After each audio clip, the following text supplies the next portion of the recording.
తాకట్లో ఉన్న మీ బంగారాన్ని విడిపించి ఆ రోజు ఆన్లైన్ రేటుకి కొంటాం. Sharma gold company.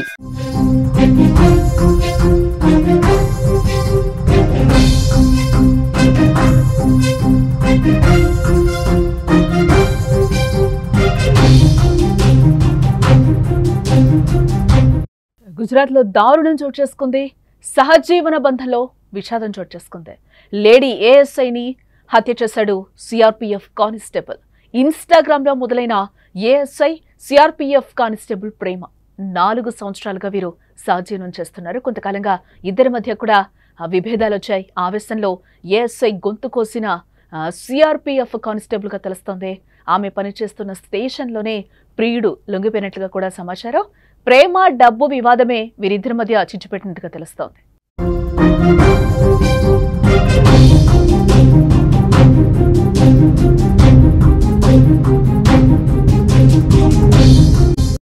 ఈ మధ్యకాలంలో ప్రేమ బంధాలు క్రూరత్వానికి, విద్వేషానికి వేదిక అవుతోంది.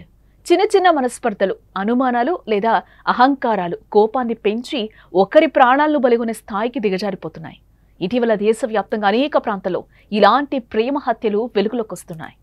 ఇలాంటి దారుణాలకు తాజా ఉదాహరణగా గుజరాత్లోని కచ్ జిల్లాలో జరిగిన ఒక హృదయ విదారకర ఘటన నిలిచింది. ఒక మహిళా పోలీస్ అధికారిని తన సహజీవన భాగస్వామి చేతిలోనే దారుణంగా హత్యకు గురవడం యావత్ సమాజాన్ని దిగ్భ్రాంతికి గురి చేస్తోంది.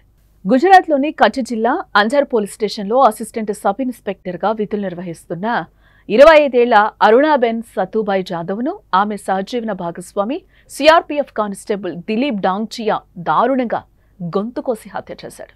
అరుణాబెన్ సతుబాయ్ జాదవ్కు 2021లో సిఆర్పీఎఫ్ కానిస్టేబుల్ దిలీప్ డాంగ్చియాతో ఇన్స్టాగ్రామ్ ద్వారా పరిచయం ఏర్పడింది. ఈ ఆన్లైన్ పరిచయం క్రమక్రమంగా ప్రేమగా మారి వారు గత 4 సంవత్సరాలుగా సహజీవనం చేస్తున్నారు. వీరు సురేంద్రనగర్ జిల్లాలోని పక్కపక్క గ్రామాలకు చెందిన వారే కావటం ఇక్కడ విశేషం. అరుణాబెన్ లఖ్తర్ తాలూకాలోని దేర్వాలా గ్రామానికి చెందింది కాగా దిలీప్ లిమ్డి తాలూకాలోని టోక్రాల గ్రామానికి చెందినవాడు. వారి ప్రేమ బంధం ఎంత బలపడిందంటే త్వరలో వివాహం చేసుకోవాలని కూడా నిర్ణయించుకున్నారు. దిలీప్ ప్రస్తుతం మణిపూర్లో విధులు నిర్వర్తిస్తున్నాడు. ఈ దారుణం జరిగిన సమయంలో దిలీప్ సెలవులో ఉండి అరుణాబెన్తో కలిసున్నాడు. వారు ఇటీవల అహ్మదాబాద్లో షాపింగ్ తమ అద్దె ఇంటికి తిరిగొచ్చారు.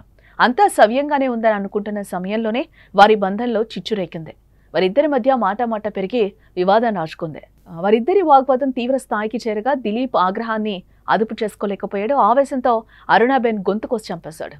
తీవ్ర రక్తస్రావంతో అరుణాబెన్ అక్కడికక్కడే మరణించింది.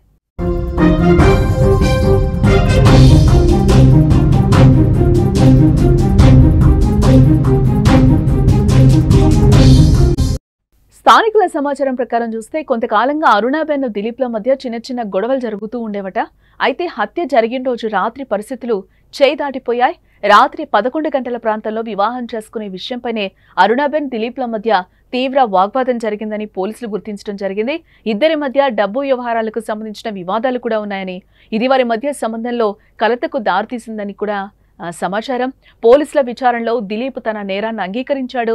అరుణాబెన్ తన తల్లిని తీవ్రంగా దూషించడంతోనే కోపం వచ్చి ఈ దారుణానికి పాల్పడ్డానని పోలీసుల ముందు ఒప్పుకున్నట్లుగా కూడా సమాచారం. అరుణాబెన్ను హత్య చేసిన తర్వాత దిలీప్ తాను చేసిన దానికి షాక్ గురయ్యాడు. తీవ్ర మనస్తాపానికి గురై ఆత్మహత్య ప్రయత్నం చేశాడు.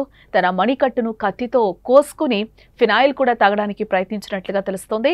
అయితే ఫినాయిల్ తాగిన వెంటనే వాంతులు కావడంతో అతను ప్రాణాపాయం నుండి బయటపడ్డాడు.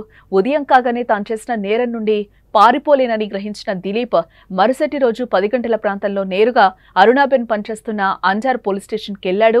అక్కడ విధిలో ఉన్న అధికారులకు తాను అరుణాబెన్ను హత్య చేసినట్లుగా కూడా నేరాన్ని అంగీకరించి అక్కడ పోలీసులకు చెప్పి లొంగిపోయినట్లుగా కూడా తెలుస్తోంది.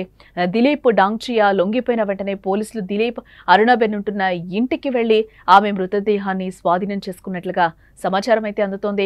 అనంతరం మృతదేహాన్ని పోస్టుమార్టం నిమిత్తం పంపించి అరుణాబెన్ కుటుంబ సభ్యులకు సమాచారం అందించారు. ఈ ఘటనపై పోలీసులు హత్య కేసు నమోదు చేసుకుని దర్యాప్తు చేపట్టినట్లుగా సమాచారం. నిందితుడు దిలీప్ డాంగ్చియా ప్రస్తుతం పోలీసుల కస్టడీలోనే ఉన్నాడు. ఈ హత్యకు దారితీసిన పరిస్థితులు, వారి మధ్య ఉన్న ఇతర సమస్యలు, ఘటనల క్రమంపై పోలీసులు విచారణ జరుపుతున్నారు.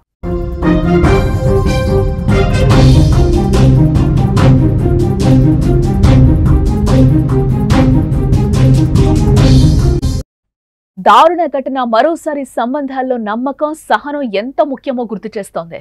వ్యక్తిగత కోపాలు, ఆర్థిక విభేదాలు ప్రాణాలు తీసే స్థాయికి వెళ్లకూడదు.